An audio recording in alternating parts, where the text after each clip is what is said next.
Good afternoon, all of you. Is audio video clear today? Thank you. Thank you so much. Your active participation giving me a feeling like offline. Thank you so much. Now, so this is the course which is going on, Anthropology Comprehensive course.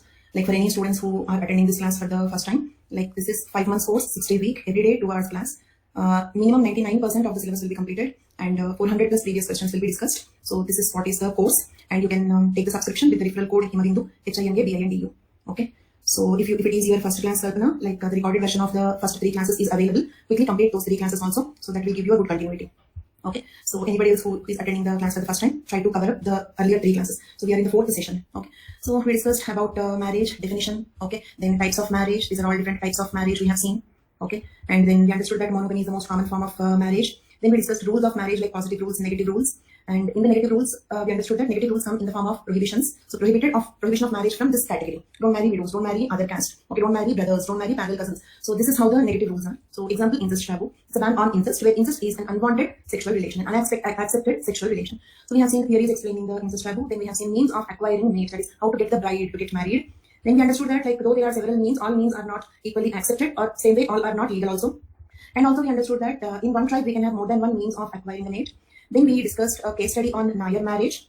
Nair marriage is polyandry. Their descent is matrilineal descent. Their family is matrilaterally extended family. Okay, and like authority-wise or managership-wise, it can also be called as Avancoco-Testal family. Okay, then it can also be called matrifocal family, because males are not permanent members of this family. First marriage is with a Nair boy. Next marriages are with Nambudri Brahmins. Okay, so that is about, and the Nambudri Brahmins are considering this just as a concubinage union or just as a relation. These marriages are called Sambandham. Children call the primary husband of the mother as Appan, in their language means father, and the Nambudri Brahmins, the next husbands of the mother, as Achan, in their language means lord. Okay, and these Nambudri Brahmins need not take any responsibility of these children. If they want, they can take, but there is no such obligation or responsibility on them.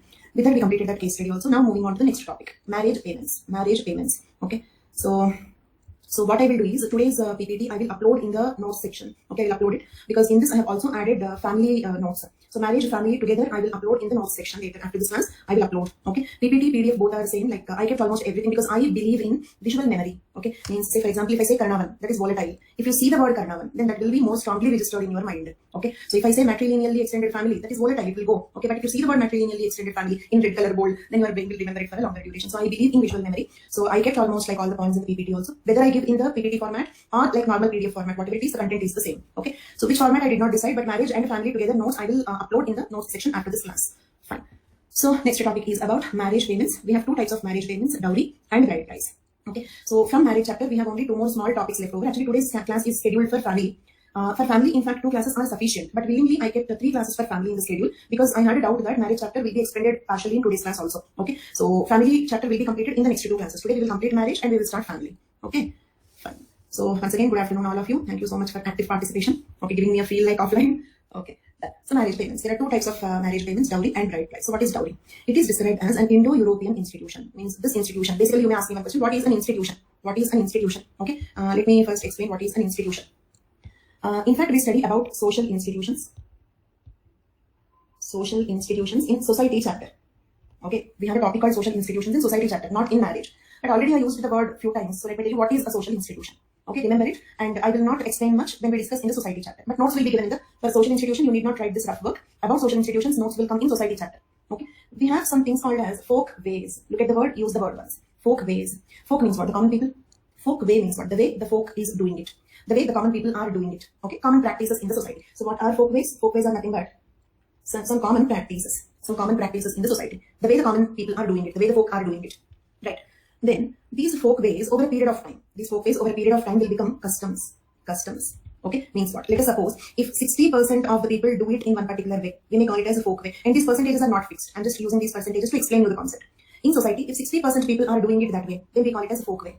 Okay, if say for example 65% of people start doing it, it means what? It will become more common. It will become more common. When it becomes more common, not following it will make the person feel like odd man out. For example, monogamy. Let me take the example of monogamy. So monogamy started as a folk way. Monogamy started as a folk way means what? Some around 60% of the people were going for monogamy. Remaining people were going for polyandry, polygyny, polyandry, or some unmarried relations, something like that. Okay. So monogamy started as a folk way. After some time, monogamy became a custom. Monogamy became a custom. Means what? People got accustomed to it, used to it. Okay. Then it becomes a custom. Not following it is difficult. It means what? Let us suppose that 60-70% people do it. If anybody, the minority people who go for polygyny will be criticized. The minority people who go for polyandry will be criticized. Is it clear? So it gives a feeling of an odd man out. So they do not prefer to do. So it is difficult to break customs than folk ways. Understood? Later, after few more generations, the monogamy itself, monogamy only, for all the things monogamy is the example. Okay. Then customs will become traditions. Customs will become traditions. Then the traditions will become orthodoxy. Orthodoxy means what? Let us suppose 90% people follow that. 90% people follow that. That became an orthodoxy. Okay. So 80% people follow that. That became a tradition. So what are traditions? Okay. Long-lasting customs. Okay. Those customs which are more important, which lasted for a longer duration, can be called as traditions. Later they will become an orthodoxy. Later, okay, they will become an institution. Institution means what? It is an institutionalized process. Means what? It is an organized process. 100% people should follow that. Otherwise, they will be legally punished. For example, today, monogamy is an institution. Today, monogamy is an institution. Means what? People have to do it as a rule. People have to do it as a rule. Not only that it is common, it became a rule. Okay, not doing it will be punished. But of course, for monogamy, we have legal punishment. Okay, for other concepts, it can be some social criticism or something like that. The punishment need not always be from the law. Okay, so it need not always be a legal punishment. It can be a social punishment also. But it becomes so common, so accustomed that it became a rule. As a matter of rule, people do it. Then we call it as an institution. Is it clear? Then, so order is folkways, customs, traditions, orthodoxy, institutions. Okay, so this is how the social institutions evolve. Same way, dowry also became institutionalized. Okay, means what? Of course, like giving dowry is of course not a law. In fact, we have law to prevent dowry. Okay, in fact, we have law to prevent dowry. Why do we have a law to prevent dowry? Because dowry became so common. Did you understand my point? Because dowry became so common, we had to make a law to abolish, to stop that particular system. So if anything becomes so common, it is being done as a matter of rule. Okay, then it is called as an institution.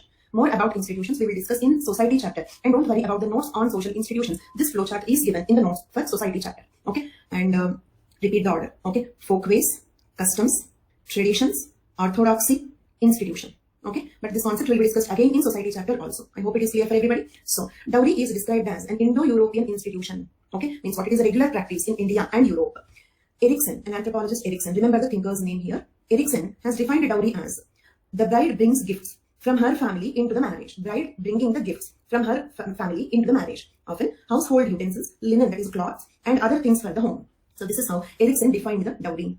Dowry is understood as a compensation to the man's family for undertaking the woman's economic responsibility. What was the reason why the system called dowry started? Okay, so dowry started as a compensation to the man's family for undertaking the woman's responsibility. Okay, in the olden days, most of the marriages were child marriages. So if the girl gets married at an age of around 11 or 12 years, okay, after that, her complete responsibility, her food, shelter, clothes, her complete responsibility, and the responsibility of all the children born to her is that of the husband's family. In those days, women were not educated, women were not employed. 3 points: not educated, not employed, so they are not earning. And the equal right in the father's property came to the daughters in very recent past. So in those days, daughters did not have equal right in their father's property. So father's property will not come. And they were not earning because they were not educated and employed.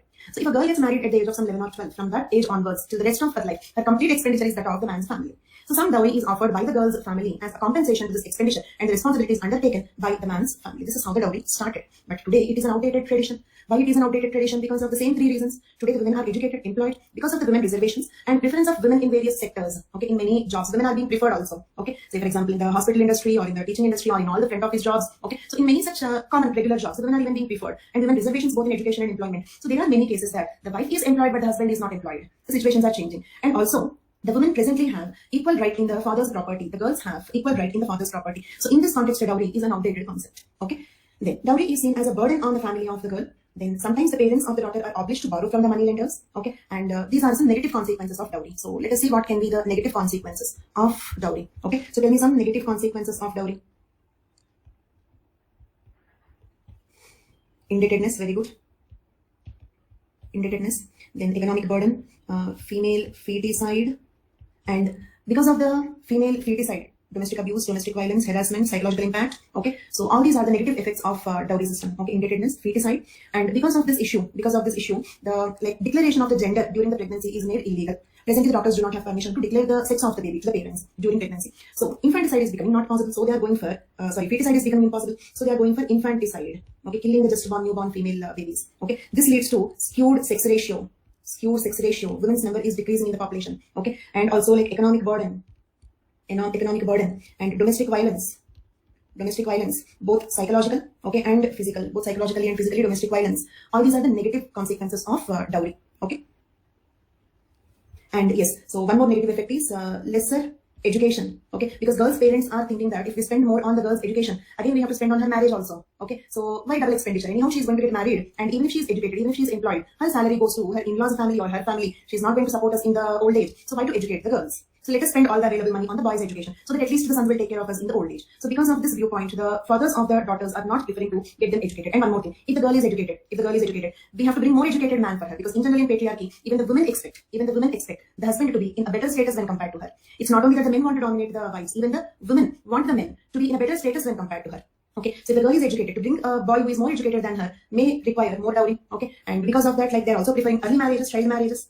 Child marriage is another consequence, negative consequence. Why child marriage? Because they are seeing the girl as a burden. So they will get a feeling that let us quickly complete the responsibility. Okay, and if the girl grows old, then if we have to get her married according to her choice, a man of her choice, very man more dowry. Is it clear? So why to educate the girl? And when the girl is not being educated, obviously it leads to child marriages. Okay, so if the girls are being educated, then till the education is completed, they may not get married. But when there is no education, obviously the child marriage rate also increases. These are all some negative consequences of dowry. Okay, so this is the reason why presently dowry is illegal in India. Dowry is illegal in India, but in other forms, let's say for example, giving some land or giving some jewelry or marriage expenditure.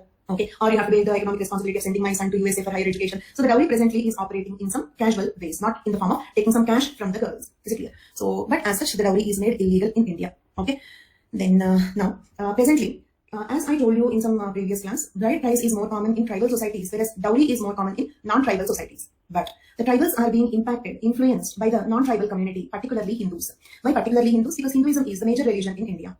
So the dowry system has also made inroads into the tribal society. Means what? Tribals also started the dowry system. The dowry system has also made inroads into the tribal society due to the impact of Hinduism, on tribes. Okay, because otherwise the tribes have a system called as bride price, or they do not have any marriage payments. Cash came into marriage concept among the tribals because of the impact of non-tribal individuals, more specifically Hindus. Okay, then now, is there any positive side of dowry? Okay, any positive consequences or any positive factors of dowry? One is compensation. Okay, now, like, reason is still even today it is to some extent compensation. Okay, reason is like, though there is equal right in the father's property to the girls, question is how many fathers are actually giving equal property to the daughters? Isn't it? Okay. Do you feel the fathers are really giving equal sharing the property to the daughters? No. Okay. I personally know one of my friend. Okay. His wife. Okay. Her parents are kind of like, they have around some 50-60 acres of land. Okay. And they have 2 sons and 1 daughter. And among that 50 acres of land, 25 acres goes to both the sons. And the land given to the daughter during marriage is a half acre land. A father having 50 acres of land has given only half an acre of the land to the daughter. So this is one incident that I have seen in my personal friend circle. Okay, so this is how, like, though the law says equal property share to the girls, in practical reality, fathers are not giving equal share in their property to the daughters. And we cannot even blame the fathers of the daughters, because they have to spend like the case which I said is particularly, even I did not like that. Okay, but in general we cannot blame the fathers of the daughters, because they have to spend a lot. Okay, in the girls' marriage expenditure, dowry, all these things. So they feel, moreover, let us suppose if they give equal share in the old age, when they really need the support, there is no guarantee that her in-laws will send her also. There is no guarantee that her husband will support also. Is it clear? So finally they have to depend on the sons only. Okay, practically the girl cannot come to, because our families are local families. So the daughters will go to their husband's family. So it's practically impossible to come home back and take care of her parents during their old age. So these are all the practical constraints we have. So whatever it is, good or bad, in practical reality, 50% equal share in the property is actually not in implementation. So in that case, the boy's family may really deserve some compensation. Okay, in that case which I told you, a person having 50 acres was given half acre in the form of dowry. Okay, if dowry system is not there, probably he must not have given that half acre also. Did you understand my point? So yes, to some extent compensation. Then one more positive side of it is stability of marriage. Stability of marriage means what? Let us suppose a man has taken some huge amount of money in the form of dowry. Okay, and let us assume he spent it already, it's over, completed. Okay, now he wants to leave the wife. Divorce her. Okay, not so easy, because you need to repay that dowry back. That money is already spent. Is it clear? With this, like, what happens is the marriages will become more stabilized, whatever it is. And this is a consequence of both dowry and also bride price. Okay, for marriage payments in general. Okay, for marriage payments in general. Okay, so these marriage payments will stabilize marriage. But you may ask me one question: why to stabilize such marriages? It means, like, when they really don't love each other, when they really want to leave each other, why dowry should protect a marriage? If really dowry is the only factor that can stabilize the marriage, do you really want to stabilize that marriage? That is another question. But if you want to stabilize marriage, then dowry can. If you want to stabilize marriage, okay, should we stabilize the marriage because of these marriage payments or not? If you have a modern viewpoint that we stay together only as long as we love each other, but marriage payments need not protect my marriage, then it is okay. But for the people who want to stabilize the marriage payments is one method, because repayment will be there.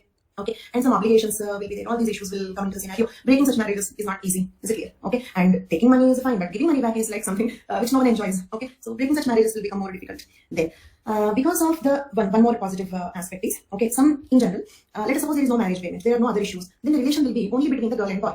Because of marriage payments, other family members will come into the concept of marriage. Marriage is not between a girl and boy. It's not a love affair. Okay, so marriage is an affair between like two families, isn't it? So the two families will come into a contact because of the marriage payments. For example, let us suppose like the girl had to, okay, girl and girl's brothers had to cooperate to pay the dowry. Then all this family is coming in relation with the girl's husband's family. Okay, so because of the marriage payments, instead of a relation between just a girl and a boy, marriage becomes something like a relation between two families. So to summarize, the positive aspects are compensation.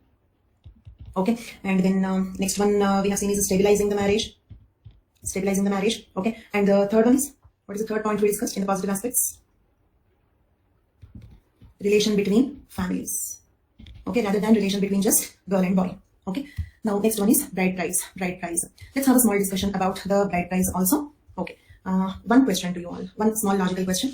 Dowry is disadvantageous to the girl, true or false? Dowry is disadvantageous to the girl on the whole. We have some negatives, some positives. Okay, but on the whole, dowry is disadvantage to the girl. Okay, most of you feel that. Yes, it is a disadvantage to the girls. Okay, but now comes the actual question. This is something obvious. Now comes the actual question. What about bride price? Okay, I say bride price is, listen to the statement and I'll give you a poll. Okay, answer this. Bride price is disadvantageous to the girl again. Bride price is disadvantage to the girl again. Okay, participate in this poll. Statement is bride price is disadvantage to the girl. Bride price is disadvantage, negative to the girl again. Again, majority of you said it is correct. Now my question is, if dowry is disadvantage to the girl, then bride price should be advantage to the girl, right? Because the dowry and bride price are two opposite practices, right? Okay, because dowry is given by the girl to the boy, girl's family to the boy's family. Bride price is given from the boy's family to the girl's family. When dowry is becoming a disadvantage to the girl, bride price should. I'm not saying it is. Your answer is correct. Bride price is also a disadvantage to the girl only. Bride price is also a disadvantage to the girl, but logically it should be advantage to the girl. But why it is not advantage to the girl? Okay, what are the disadvantages of bride price? What are the disadvantages of bride price? Yes, the boy can see the girl as an article. Okay, we used the word purchasing the girl. Do you remember? In the means of acquiring a maid, we have seen purchase. One of that is purchase. So that is one problem. In either ways, girls are negatively impacted. It becomes a kind of slavery because the girls are being purchased, over exploitation. Okay, as a commodity, girls being treated as a commodity. Okay, see, even when the girls pay dowry, girls cannot treat the boys' husbands as a commodity because patriarchy. Men in general is a stronger gender, is it clear? So because of that, even if the girls are paying dowry, the boys are not being treated as a commodity. Rare cases, okay, I'm only speaking about. Of course, I know the problems of the husbands also, I agree, okay, but still, that is only in urban lifestyle, okay, majority of the population. In general, the problems are that of the girls only, okay, but of course, in the educated middle class, urban middle class environment, of course, I will agree, okay, some husbands are also faced, especially getting divorced for husbands is very, very difficult. If the girls want divorce, it is easy. So boys, be very careful when you're getting married. Okay, so finally, the point is, okay, two opposite practices. Dowry, bride price are two opposite practices, but both are disadvantageous to the girl. Why? What is the reason? How come two opposite practices became disadvantage to girls only? Patriarchy. Okay, when the system is patriarchy, let it be dowry or bride price, the negative impact is for the girls. When the system is patriarchy, whatever may two opposite practices, but the sufferers are the girls. Now let us see, very good, wonderful, patriarchy. Now let us see the negative consequences of bride price.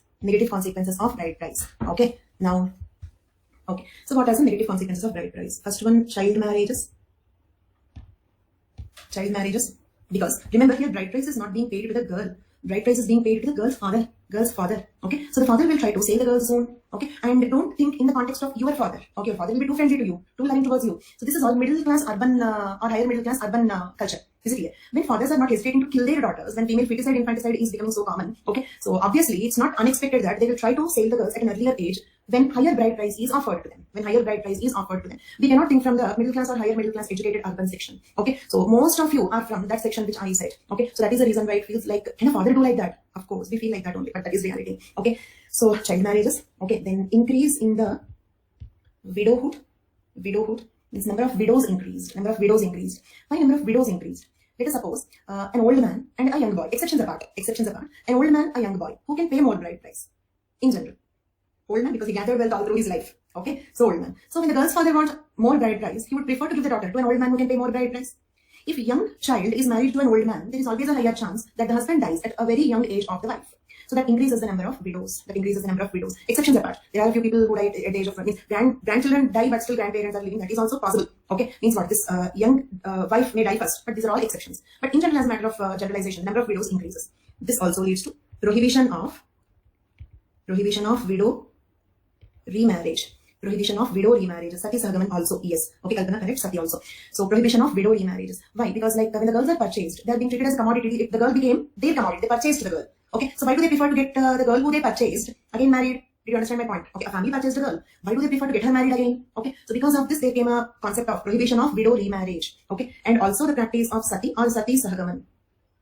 Okay, means what? When a man purchased a girl by paying bride price, the girl is being treated as his property, his wealth, okay, his property. So when the husband dies, pushing the wife also into the fire, okay, killing the wife along with him, you travel with your husband, okay, till the heaven or hell. So this is the concept of Sati or Sati Sahagaman, okay. So that also came because the girls were purchased because of the bride price, okay. And in fact, if you observe, the negative consequences of bride price are more severe.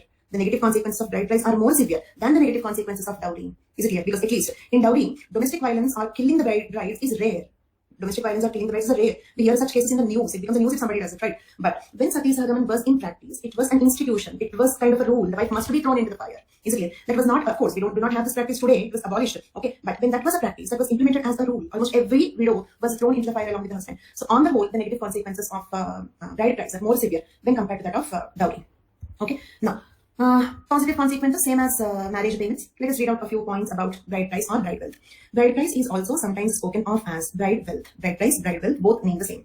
It is more common than dowry in many societies, particularly in Africa and among the tribals in India. Okay, according to Erickson, again Erickson is defining bride price. And one point, okay, commonly asked question. Do you have to write in the same sentences that I am giving in the notes? Not at all. You can write in your own words. It is better you write in your own words because so that the answers will not have homogeneity. Is it clear? So you have to write in your own words only. Read it, understand it, write in your own words. Second thing, if your language is not good, okay, first improvise it. It is never late. It is never late. Okay, so first improve it. Okay, say for example, I had almost all my basic education till +2. Okay, till +2, like it means till completion of +2 means I think I have to say till my degree. Okay, my education was in Telugu medium. Okay, my education was in Telugu medium till my degree. Okay, so it is never late. You can improve. And one thing, my handwriting was not at all understandable. It means, say for example, if I write something, next day I cannot understand that. My writing was not at all legible. And do you know when I learned my handwriting? Of course, like today when I write on this scribbling pad again, like you may say it's still not understandable. That is a different concept. Okay, but actually my handwriting looks like this, which is very much understandable. And do you know when I learned my handwriting? I learned my handwriting when I was teaching handwriting to my daughter. My handwriting became understandable. My handwriting became like this when I was making my daughter practice handwriting. Okay, so it is never late to improve your language or handwriting. So if you have some such basic like limitations, first overcome them. First overcome those limitations. It's very much possible. Okay, so don't be under the impression that it is not possible. Okay, then coming to yes, marriage payments, bride wealth. Okay, then fine. So you have to write in your own words, but definitions. Try to write in the sentences given by the thinker. And quoting the name of the thinker, that is important. Okay, only definitions. For example, according to Erickson, in the bride price, the groom's kin is obliged to transfer resources to the bride's kin. Kin means what? Relatives. In return for his rights to her labor and reproductive powers. Why the man is paying the bride price? Okay, he is purchasing her labor because for the rest of her life, she will work for him, for his family. Okay, and she will have those children who will take his family name forward. Is it clear? Means what? He is purchasing her labor, rights on her labor and her reproductive power. Okay, so for what the girl is being paid here in the bride price? In the bride price, the groom's kin means relatives, family, is obliged to transfer resources to the bride's kin in return for his rights to her labor and reproductive power, because she is working for him and his family for the rest of her life, and because she is going to give children, okay, who are going to take his family name forward. Okay, then the payment of bride price establishes the rights of the man over the woman and her children. Okay, then. So this is about marriage payments. With this we completed marriage payments. Should the definitions like these also be word by word? Yes, word by word. Keep that rule, then it will be 90% word by word. Now itself you think that it is like 90% word by word sufficient, then it will be totally in your own words. Okay, so initially keep it as a strict rule that definitions should be written, quoting the name of the thinker in the thinker's words. 100%, that should be our effort. Then it become 90% automatically, don't worry. Okay, so no one can write 100%, but that should not be the assumption in the beginning. Okay, so target is left all content you can write in your own words, but only definitions, and if there are any quotations, they should be in the terms of the thinker. Okay. Then how many definitions you have to remember? One definition is sufficient. To be on safe side, you can remember 2 definitions so that you can use second definition. By chance, you cannot meet the word limit requirement. Okay, if you cannot meet word limit requirement, you can write something. So to be on safe side, you can remember 2 definitions. When you read any anthropology textbooks, they give 20 definitions, don't worry. No need. Okay, the maximum word limit we have is 250 words, remember that. What you will do with 20 definitions? You cannot write only definitions for the answer. One definition is what you can actually write in practical reality. Okay, but to be safe side, remember 2. Now, the last topic in marriage chapter. Functions of marriage. What are the different functions of marriage? Okay. If this is the question, functions of the marriage, then first define marriage and then write functions, elaborate it, write some conclusion. Okay. Then what are the functions? Marriage regulates sexual behavior. Marriage regulates the sexual behavior. A concept of a fixed mate. It can be one mate or two mates, maybe polygyny. But still, in the polygyny also, let us suppose a man is married to some 3 women. But which 3 women is fixed there? Which 3 women is fixed there? Okay, so fixed mate, regularization of sexual behavior, discipline, sexual discipline. Then, marriage fulfills economic needs of marriage partners. Marriage fulfills economic needs of marriage partners. If you remember, we discussed about the origin of marriage, isn't it? Why the women wanted marriage. Why women wanted marriage. We discussed that. In that, during gestation means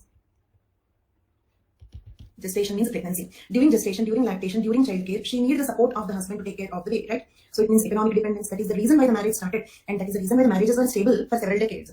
And that is the reason why the marriages are being unstabilized these days. Okay, so why the divorce rate is increasing? Okay, why single parents are increasing? Because marriages became unstable. Why marriages became unstable? Because of the economic independence of the women. Okay, so economic needs of marriage partners. Then marriage perpetuates kinship groups, grows. Marriage perpetuates kinship groups means what? Let us suppose with marriage, what happens? 2 families will become relatives. Is it clear? Till now, let us suppose, till I get my daughter married, I don't have any relation with that family, isn't it? But if I get my daughter married into a family, okay, then that entire family will become my relatives. Means what? My kin group size is increasing. Okay, with every marriage, the size of the kin group increases. Kinship group or kin group. Kinship group can also be called as a kin group. Kin group means group of relatives. Then marriage is an institution. Marriage is an institution. Explain you what is institution. For care, child care. If you remember, child care is the reason why marriage is unique to humans, because other animals do not take much care of their young ones, but humans take care of the children. Okay, for the complete life. Even today, your parents are taking care of you directly or indirectly. Is it clear? So child care is one important reason why the marriage started. So still continues to be one important reason why the marriages are stable. Even today also, those couples who have a doubt that we may leave each other, okay, are being careful in having the children also, and thinking that it is better to leave the person before having the children, because if we have the children together, then the case will be complicated. Okay, who will have rights of the children, who will have responsibilities of the children, all these things will come into the thing. Okay, so in fact, children is one element that stabilizes marriage. Okay, then so marriage is an institution for care and enculturation of the children. Enculturation means what? Teaching our own culture to our next generation. Enculturating them, giving them their culture is called as enculturation. Okay, so marriage is an institution for care and enculturation of children. With this, we completed marriage chapter, and I have a habit of doing this. At the end of each chapter, I will read out the syllabus of that chapter so that we can check whether all the topics are completed or not.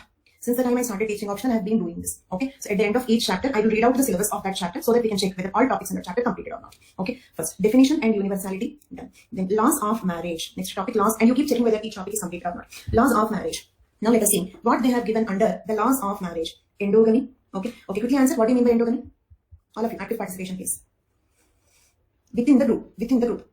Okay, whatever might be the group, depending on that, there can be different types of endogamies. Okay, fine. Exogamy outside. Okay. If the husband is from a superior status, then it is called hypergamy. Very good. And if he is from a lower status, then it is hypogamy. Ban on incest, where incest is an unwanted sexual relation. That is a negative rule called incest taboo. So, under the laws of marriage, they have given, in the brackets, they have given endogamy completed, exogamy, hypergamy, hypogamy, incest taboo completed. Then, types of marriage in that, okay, one man, one woman marriage is called as monogamy, then polygamy, polyandry, a woman marrying several men, group marriage, okay, fine. Then you ask me what is a group marriage. If you want, write down what is a group marriage. What is a group marriage? Some of you are answering polygynandry, similar but not exactly.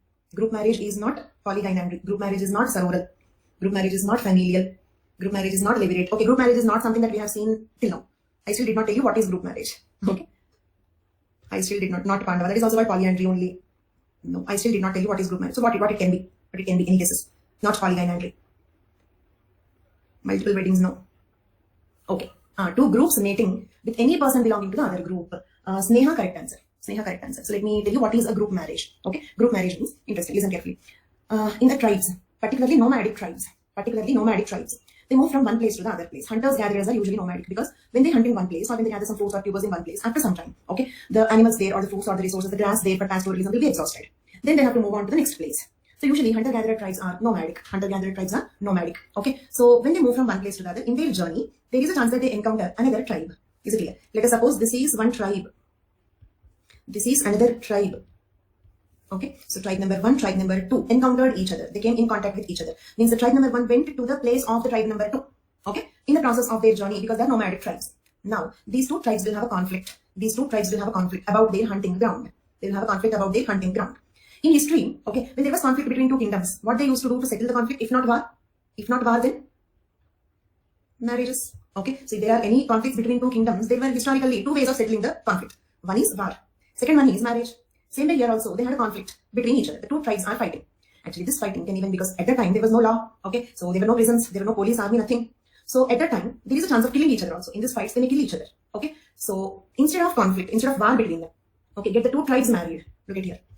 Not two persons married, two tribes married. Is it clear? Not polygynandry. Because in polygynandry, okay, in polygynandry, let us suppose one man married to one woman, she is also married to another man, he is again married to one more woman. Okay, means what? This is a individual marriage between these two. This is also an individual marriage between these two. Is it clear? Okay, then this is also an individual marriage between these two. Even polygynandry is individual marriage, but group marriage is not individual marriage. Group marriage is marriage between two groups, not even line marriages, not even chain marriages. Okay, not even okay, so polygynandry, line marriages, serial polyandry, okay, Draupadi's case, whatever it is, all these are not group marriages. What is group marriage? Group marriage is not an individual marriage at all. Marriage between two groups. Whereas, let us suppose if there are some 100 people here, some 100 people here. Any person from the first tribe can mate with any person from the second tribe. Okay, mate is not fixed. Only the group is fixed. If you want to write down. Mate is not fixed. Only the group is fixed. Mate is not fixed, only the group is fixed. Then it is called group marriage. Can be represented like this. How to represent group marriage diagrammatically? Tribe number 1, tribe number 2 is equal. Is equal to symbol means marriage. Isn't it? So, we completed monogamy, polygamy, polyandry, group marriage. Next, functions of marriage. Just now we completed. Marriage regulations or rules of marriage. Marriage regulations or rules of marriage. Preferential rules, prescriptive rules. Prescriptive rules are positive rules. Proscriptive rules are negative rules. Then marriage payments, bride wealth, dowry. So we completed marriage chapter. Marriage chapter completed. So what we have done is we discussed marriage chapter entirely. Step 1. Okay. Step 2, we made sure that marriage chapter complete syllabus is covered. Step 3, we discussed all previous questions from marriage chapter over a span of 10 years. Over a span of 10 years, all previous questions from marriage chapter. The same 3-step procedure I will follow for each chapter and each unit in the entire syllabus. Okay, 3-step process. We complete the syllabus. Then we make sure that we completed the syllabus in that unit. Okay, and then we will discuss previous questions from that unit, previous questions from past 10 years, including 2020 questions, including the questions in the year 2020 paper. Okay, so this is a 3-step procedure I will follow for all the units in the syllabus. Okay, now let me take some questions and some doubts. Then we will move on to the next chapter, that is family. Okay.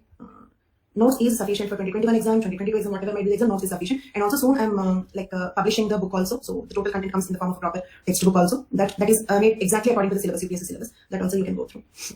Then now I'm exclusively working in an academy at least for the next 1 to 2 years. Okay, minimum for the next 1 to 2 years. I'm exclusively working only in an academy. Right now I'm not working anywhere else. And the only reason for it is I wanted to sit in my home. I don't want to go out right now. So that is one reason. And one more reason I love this platform is here the students pay less and I'm comfortable. That is what a teacher expects. Okay. So when you pay less and I'm comfortable, there's nothing more than that. Okay. So this is another reason I love this platform. Then, and there will not be any difference in the content or quality because I really don't know the other ways of teaching. I can teach only like this. So wherever I teach, so whenever I change my platform, my mode of teaching will not change. Wherever I teach, same content, same quality. Okay. Science and technology batch is starting. Okay, crash batch started, but my sessions will start on 17th March. That is for the coming prelims. Okay, and a long-term science and technology batch is also starting. So that will start, in that my classes will start in the month of May. That batch is also started. Okay, so in that batch there are many other very good teachers, Mrunal sir, Adish Mathur sir, Rushikesh sir, me, I think Pratik Naik sir. So this entire team is taking the crash batch. In that I'm taking science and technology in that batch, both crash batch and also the long term. Now let me take some questions. Some people messaged in the questions also. If the characteristics of marriage are asked, then also you can write functions. If the question is characteristics, then also you can write functions. Okay. Differentiate between group marriage and polygynandry. I think I differentiated. In polygynandry, mate is fixed. Maybe one woman is having 2 husbands, but which 2 husbands is fixed. Okay. Maybe that man is also having 2 wives, but which 2 wives is fixed. He's not free to mate with anybody. But in group marriages, they're free to mate with anybody. That is the difference. Just in case, if it is matrilocal, still dowry is to be paid by the girl's family. If it is matrilocal, then dowry will not be there as an institution. If it is matrilineal, okay, if it is matrilineal, then dowry will not be there as an institution. Okay. Then are both bride price and Kanya silk same? Yes, Kanya silk and bride price both mean the same. That's like South Indian word for that, Indian word. Then can we say that modern generation gap between children and parents can be helpful in removing these evils, like going for love marriage? So not particularly love marriage, intercaste marriages, marriages abandoning all these traditions to some extent will change the scenario. Okay. So are there any positives to bride price? Stabilizing the marriage. If such marriage is to be stabilized. Dowry is current in current scenario and bride price is old and only in tribe. Bride price is in general older when compared to the dowry. Bride price was common always in the tribal societies. Dowry is always common in the non-tribal societies. There was a question this year that what was the impact of feminist movement on universality of marriage? Okay, how to answer this? This particular question I will discuss in family chapter. Okay, because in family chapter there is one topic given called impact of feminism and industrialization on Indian family. Impact of feminism and industrialization on Indian family. So that is a topic given in the family chapter. So this question, okay, I will discuss in family chapter. Okay, where do we situate living relations within the institution of marriage? Okay, I'll get back to that question once again. Let me check the other questions. Request you to please schedule the class at 3:30 or 4. See, like I cannot in this one practical problems, I don't even know who is attending the classes. Okay, so like I don't know whether 4 o'clock will be comfortable for everybody or not. So change of time is not so easy, because anytime I say will be inconvenient for at least one or the other people. Okay, basic difference between probation and service. In probation, there is no rule that you need to do the service. They can just spend time. They can have sexual relation, just like dating. In dating, there is no nothing like doing services and all, right? Upload all marriage PDF. Yes, today I will upload marriage and family PDF together. Okay, today I will upload marriage and family PDF together, and that notes will be sufficient for the next 2 classes also. Okay, then. I have given only one definition. Read any other textbooks, they will give you 20 definitions. So this much is the minimum work that you have to do for the optional. Group marriages after selection of bridal group, will they stick to monogamy type? No. Okay. Group marriages fixed. There are no sex rules. Anybody can mate with anybody. Only the group is fixed. Question for answer writing. That I still did not decide, because it's still like you have to take some time. At least let us complete 1 unit. Then we will speak about answer writing. But yes, definitely I have plans of answer writing practice. Okay. I'll tell you how to do that. Yes or it's not yes or no. I will do answer writing sessions also. But like how I will do it, I will inform you soon. But there is no use of writing till we complete at least 1 unit. Okay. So after 1 more week, it is better to start answer writing. Ghost marriage, there is nothing like ghost marriage is not there in the syllabus. Ghost marriage means what? Ghost marriage or posthumous marriage. Okay, means like marrying a dead person due to some religious reasons, not for the practical purposes, due to some religious reasons. That's all. My book will come soon. I'm waiting. I'll let you know like if there is any update in that. Negative rule which says do not marry outside the caste. That proscriptive, right? Do not marry outside the caste. All prohibitions are proscriptive rules, negative rules. Okay, fine. After revising your notes and refreshing Anthropology Simplified for Structure and Sets. Anthropology Demystified is, in my, I don't want to say, but in my opinion, a better book. In my opinion. Okay. Explain once again group marriage. Simple. This is one tribe having some 100 people. This is another tribe having some 100 people. Okay. These 2 tribes are married. Not people are married. Tribes are married. So any person, any man or woman in this tribe is free to mate with any man or woman in this tribe. Means basically there are no sex rules. Anybody can mate with anybody. So that is called as a group marriage. Telegram group. There is no brotherhood, because like group is fixed, right? The first tribe should mate with anybody in the second tribe. How can they have brothers in the second tribe? So brotherhood will not come in between. Okay. Yes, that is the best explanation.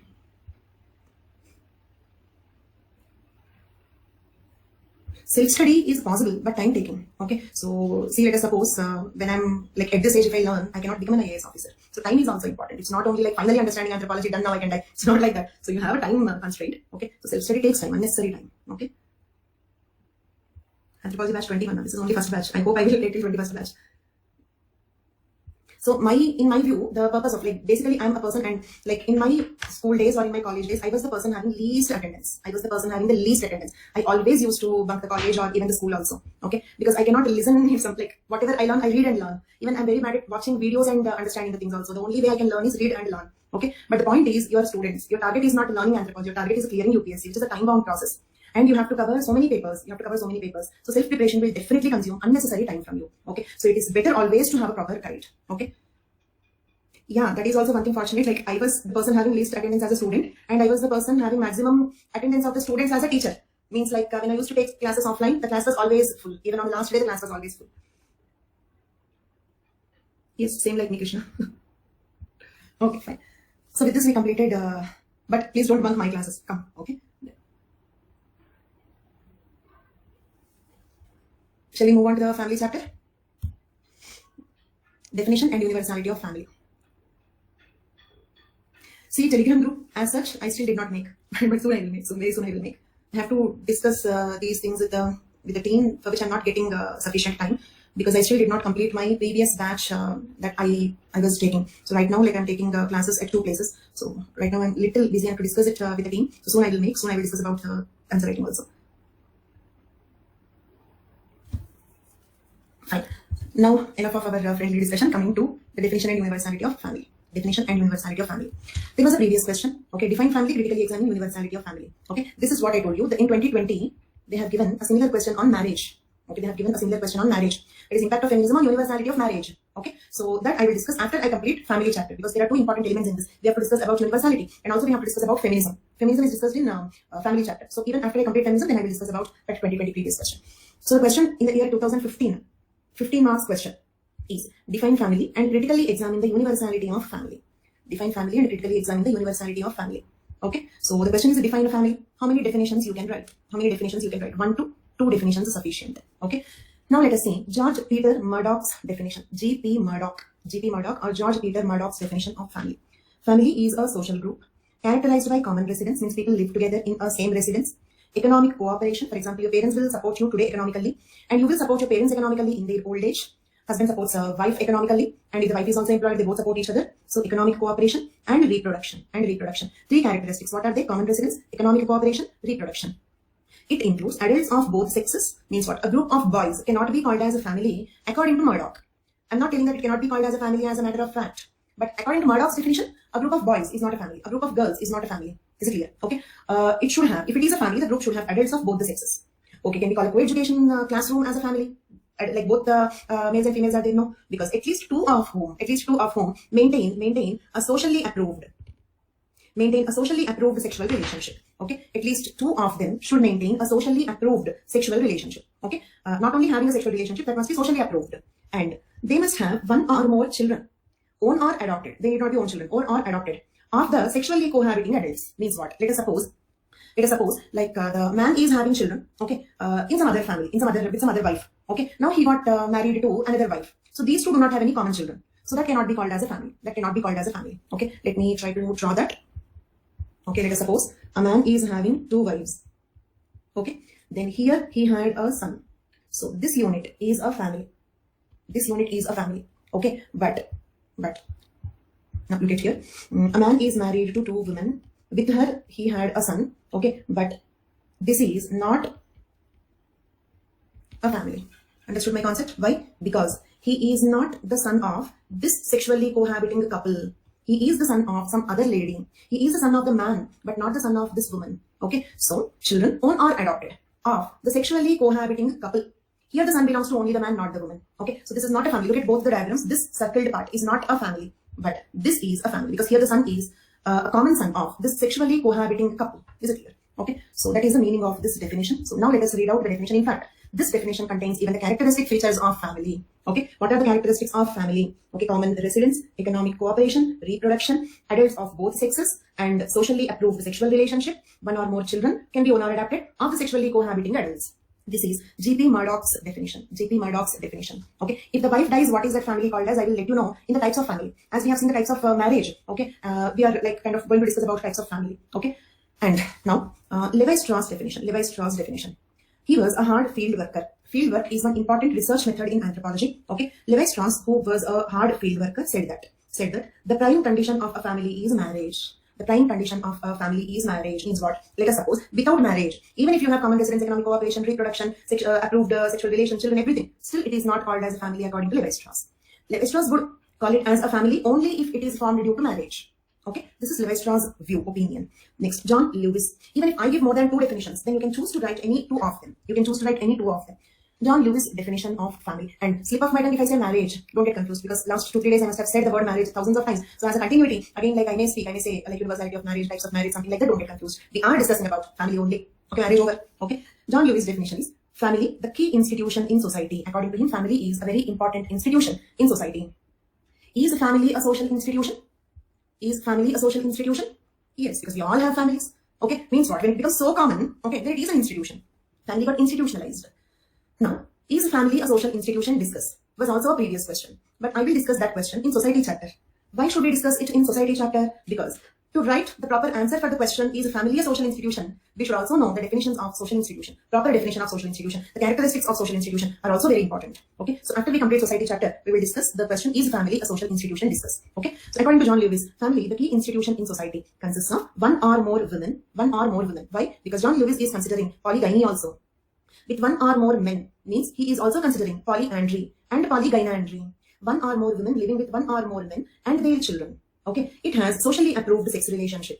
The family is characterized by various rights and obligations. We have rights and duties. For example, you have so many rights. Okay. You can demand many things from your parents. Same way you have so many duties and responsibilities towards your parents. So family is characterized by various rights and obligations. Okay. So with that, we completed definitions of family. We have seen 3 definitions of family: G.P. Murdoch, Levi-Strauss, John Lewis, definitions of family. Now let us see functions of family. Nothing much to explain. Procreation of the children. Do we need marriage and family for procreation of the children? Are the animals not procreating their children? Is it stuck? You're able to hear? Is audio video okay? Okay. This is in general, one small disclaimer. This is in general one small problem with online. that is internet issue. But like to manage this, like from my side, I had 2 separate Wi-Fi connections, so that if not one, the other will work. I have taken 2 Wi-Fi connections, and also I have taken a dongle. So 99% of the times I will see to it that you will not have connectivity issues. Still, if there is any connectivity issue, okay, then please wait within 5 minutes, within 5 to maximum 10 minutes, I will again get connected back. Okay, so that is in general standard instruction for all our classes. But mostly I will see to it that there won't be connectivity issues. Okay, so animals also procreate the children. To procreate children by marriage and family, no need, right? But for the procreation of legitimate children, we need family, marriage and family, social acceptance. Next, sex relations. Again, sex relations. Don't animals have sex relations? For that, there is no need of marriage, family. But for legitimate sexual relations, we need marriage and family. Same way, economic bond.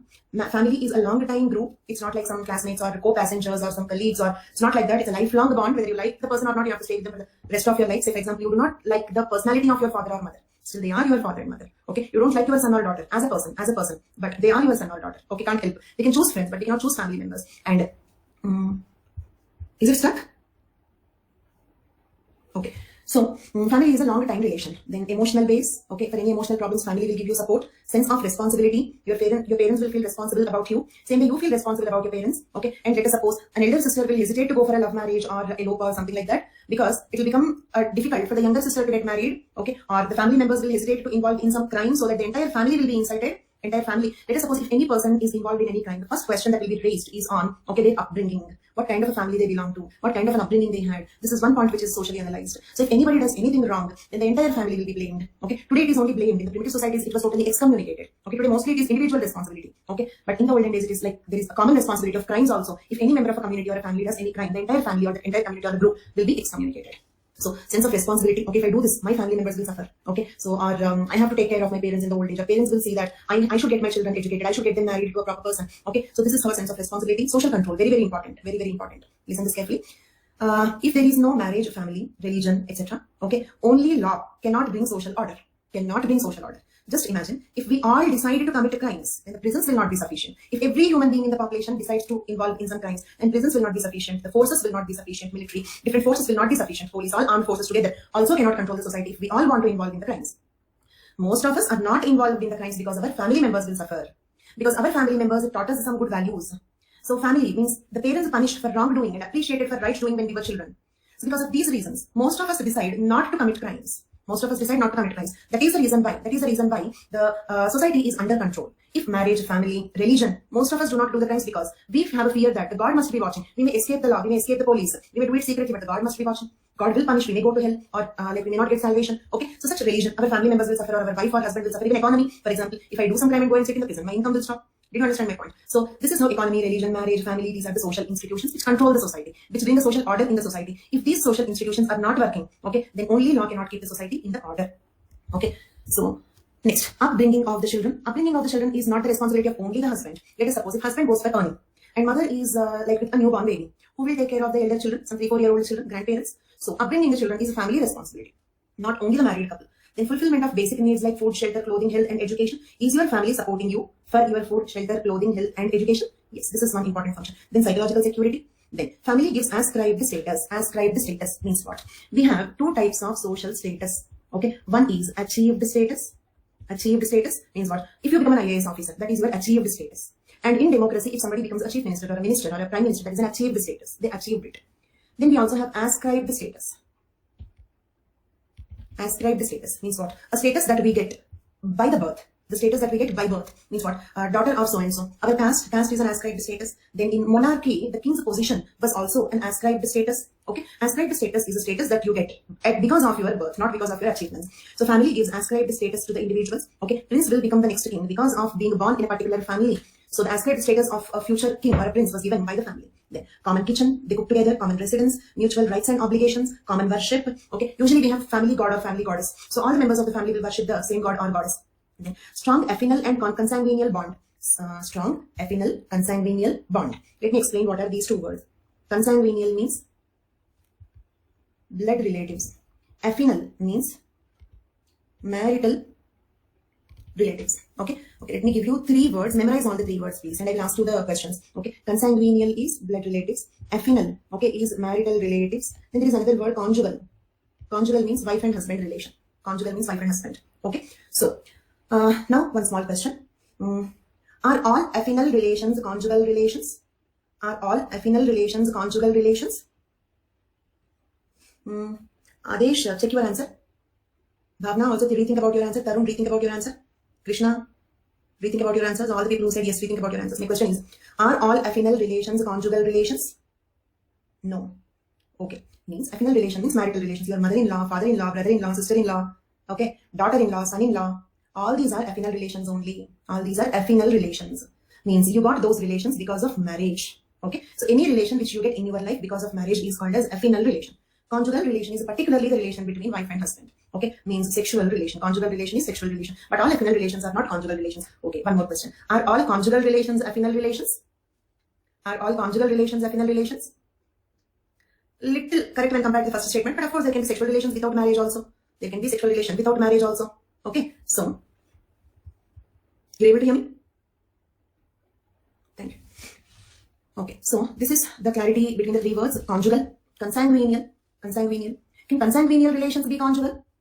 Can consanguineal relations be conjugal? Think and answer. Don't try to rush towards the answer. No hurry. Can consanguineal relations be conjugal?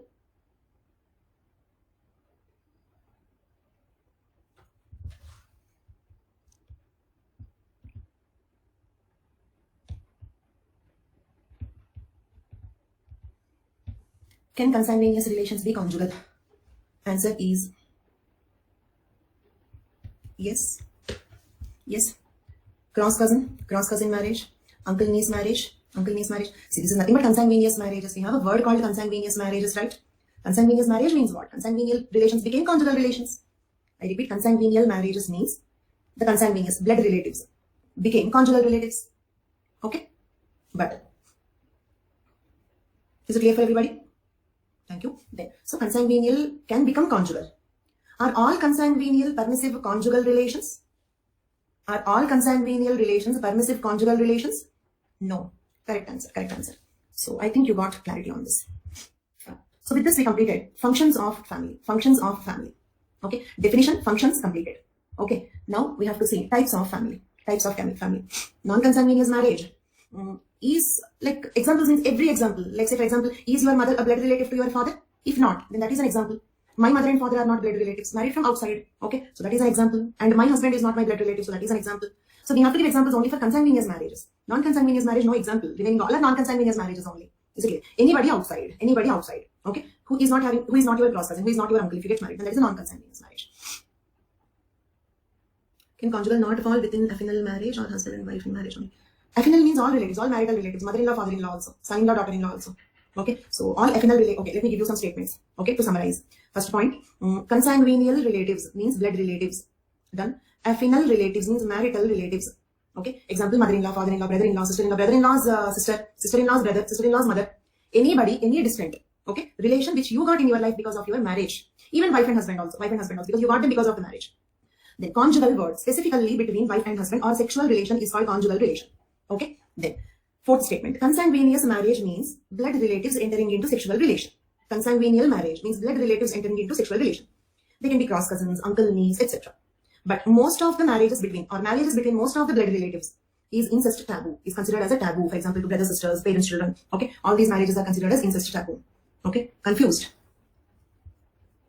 Okay, let me write here. As I told you, I remember in visual understanding. Okay, consanguineal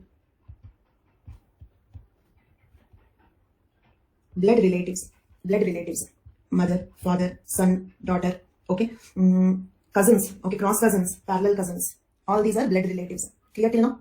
First point is clear. Then second point, affinal means marital relatives means relatives whom you got in your life because of marriage. Wife, husband, brother-in-law, sister-in-law, okay, mother-in-law, father-in-law, etc. Third one, conjugal, okay, conjugal relation means sexual relation, wife and husband, okay. So are the conjugal relations affinal relations? Yes. Then are all the affinal relations conjugal relations? Are all the affinal relations conjugal relations? No. Okay. Can consanguineal relatives get married and become conjugal relatives? Can consanguineous, observe the word can, is it possible? Can consanguineal relatives get married and become conjugal relatives, that is wife and husband? Yes. One more question. Can all consanguineal relatives like mother, father, son, daughter, parallel cousins, brother, sister, can they all get married and enter into conjugal relation? No. That's all is the point. Is there anybody still confused? Fine. Thank you. Thank you so much. Now we have to discuss the types of family. As we discussed the types of marriage, types of family. Okay. First, let us see types of family based on marriage. Types of family based on marriage. Okay. Look at this. If the marriage is monogamy, then the family formed is monogamous family. If the marriage is monogamy, okay, the family formed is monogamous family. Found in all tribes of India. Found in all the tribes of India. Monogamy is like found in every human society, because even if it is polygynous or polyandrous, at least some people will go for monogamy. Is it clear? Because even if it is polygynous does not mean everybody will have 3-4 wives. More wives will be a luxury of the rich, and poor men can have only one wife. So monogamy is some type of marriage which is present in almost all the human societies. Next, if marriage is polygyny, then the family formed is called as polygynous family. Polygynous family. Okay. Example: Gond, Naga, Bhil, Santhal, Chenchu, Yerukula, Dubla, Sholaga, Hakki Bikki. These are the tribe examples. But you need not write all examples. You can write 1 or 2 examples. Gond, Naga sufficient. 1 or 2 examples sufficient, because we have so many types of families. Okay. Then next one, if marriage is polyandry and the resulting family is called as polyandrous family. Polyandrous family. It is rare among the tribes of India, but Toda of Tamil Nadu, Galang and Nemba tribes of Arunachal Pradesh, Khasa tribe of Uttarakhand.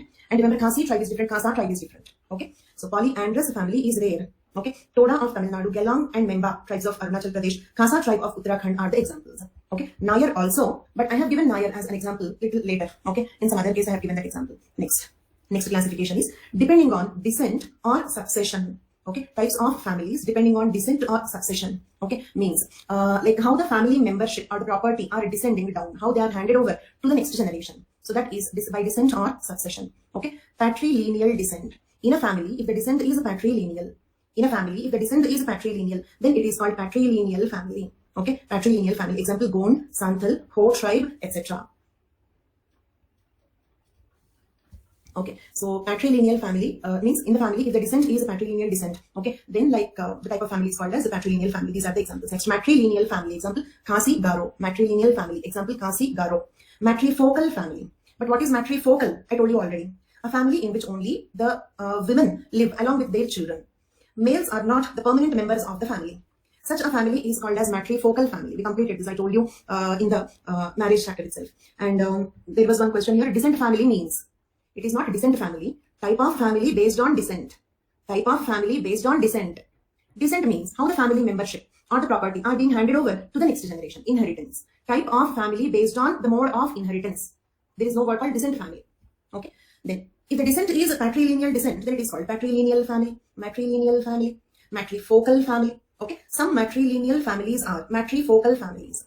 A matrifocal family is a family where only the women live along with their children and the men, husbands, are only the visiting husbands. Okay. So, Nayar, for example, Nayar is an example for matrilineal and matrifocal families. Okay. But all matrilineal families are not matrifocal. All matrilineal are not matrifocal. Then Karan Singh is asking why matrifocal. I told you the reason. In Nayar community, the men there are in military gymnasiums, so they will not stay in the family. So it became a matrifocal. That is the reason why all matrilineal societies are not, all matrilineal families are not matrifocal. But some matrilineal families are matrifocal. Next we have double lineal family. Double lineal family. Okay. Listen the word, use the word once. Double lineal family or double unilineal family. Okay. Also called as a double descent family. Double descent family. It means the membership comes from both the sides. Okay, the inheritance is from both the sides. For example, property comes from one parent, surname comes from the other parent. Okay, or one type of property comes from one parent, the other type of property comes from the other parent. Such a family is called double descent family. For example, gold comes from mother, land comes from father. Gold comes from mother, land comes from father. Such families are called as double descent families. Okay, so and one important point, listen very carefully all of you. Don't worry much about the word descent, because actually descent will come in kinship chapter. Okay, please don't worry about descent. It is not possible to completely explain or completely understand about descent here itself. After family, our next topic is kinship. In kinship, we have the concept called types of descent. Go through the syllabus once. They have given types of descent. In that, I will more clearly explain. Okay, I will more clearly explain double descent and parallel descent. I repeat, double descent, parallel descent will be covered more clearly in kinship chapter. Okay, descent is not a topic in family, but because the word came, I briefly explained. And Deepak, matrifocal is not clear. Okay, let me explain you once again. Simple. Nayar family is example. Women, children live together. Husbands keep visiting. There are no male individuals in the family. Such a family is called as matrifocal. Okay. So is that clear, Deepak Kumar? Is that clear? Respond please. No male individuals in the family. Very good. Thank you.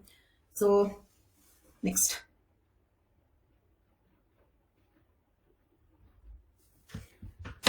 See, regarding the notes, I am not enjoying much discussions regarding the notes because notes should not be your primary criteria. Notes is coming, you're getting it.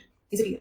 How to give and all, let me take some time, like even like I have to see what all things can be done. Okay, uploading. As I told you right now, I'm extremely busy because my existing project is also not completed yet. So I have a responsibility of completing that properly, and also a new batch started. I'm over enthusiastic in teaching the content. And it's not that I'm not giving you the notes. Such a clear notes is there. So please don't be very specific, at least for a few days. Okay. After around some 1 week, 10 days, I will get more used to this and I will be free from my running project. Okay. Then I can give more time to it. Making notes in 2 different formats is difficult for me also. Okay. So for the class PPT again separately, like I don't have so much time to like make the notes in 2 different formats. Okay. So presently take the notes the way it is coming to you. Okay. Because at least for the next 10 to 15 days, I will be extremely busy. One reason I'm like, this is a new project and existing project is not yet completed. Okay. Then, so no big discussions on notes. You're getting it. If you're not getting, then it is really a problem. Because how much ever good the class is, if there is no notes, it is volatile, you will forget everything, so useless. I believe in that. That is the reason why I'm giving notes. But don't be specific about how should I give, when should I give all these things. Give me some time, right? Okay. Notes is 100% important. I will surely agree with you. Okay. I will surely agree with you because how much ever good the class is, if there is no notes, you'll forget everything. You'll listen, you'll enjoy, you'll forget gone, everything is gone. So notes is important. I will give you 100%. Every word in the syllabus will be covered. My request is don't be specific about when should I give you, how should I give you the format. Okay. So I have some capability limitations. Please understand that. There. So, like about the types of descent, we will discuss in the kinship chapter. And also, I will stop this class here today. We will continue with the types of family in the next class. In the next 2 classes, as we scheduled, the family chapter will be completed. Family is comparatively very small topic that can be easily completed in the next 2 classes as the classes are scheduled. Okay. And if at all there are any students who are not yet registered for the optional course, you can register for this anthropology optional course. Okay. Along with GS. Okay, or only for optional. If you enroll only for optional, 6 months subscription is 22,000. After the discount, 20,000. And 6 months it is 12 months. For 12 months it is 27,500. After the discount, 24,750. If you have time, if you're writing for 2022 or something, I prefer 12 month subscription because there is no much difference in this. Okay, because if there are any updates or any notes update or like any class update, will also be available to you. Okay, then so that's all. And you can use my referral code Himabindu HIMABINDU. Okay, that's all for today's class. Thank you all so much. Good evening. Have a great day. Your question. Okay, some questions here. One confusion in marriage chapter. Didn't understand what is the difference between exogamy and endogamy. Exogamy out, endogamy in. Where is the confusion? Exogamy out, endogamy in. If you have to marry within the caste, that is caste endogamy. Okay. If you go for intercaste marriage, that is caste exogamy. Okay. If you marry within the religion, that is religion endogamy. If you marry outside the clan, it is clan exogamy. Okay. So, how all matrifocal are matrilineal? No, I did not say all matrifocal are matrilineal. No, not all matrifocal are matrilineal. All matrifocal, yeah, matrifocal usually are matrilineal. Because if it is patriarchal family, how can fathers be outside the family? Father is the most important person if it is patriarchal or patrilineal. So a patrilineal family cannot be matrifocal. Okay, but all matrilineal families need not be matrifocal. Okay, then fine. Okay, so that's all for today. Thank you all so much.